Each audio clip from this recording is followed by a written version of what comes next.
पंचभूतात्मकं षट्शत्रुनाशकं सप्तस्वरेश्वरं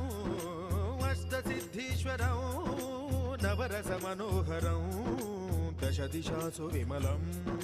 मेकादशोज्ज्वलं मेकनाथेश्वरं प्रस्तुतिवशङ्करं प्रणतजनकिङ्करं दुर्जनभयङ्करं सज्जनशुभङ्करं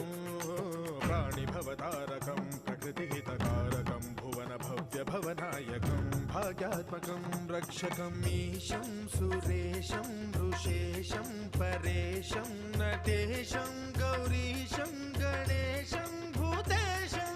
महामधुरपञ्चाक्षरी मन्त्रमार्चं महाहर्षवर्षप्रवर्षं सुशीर्षं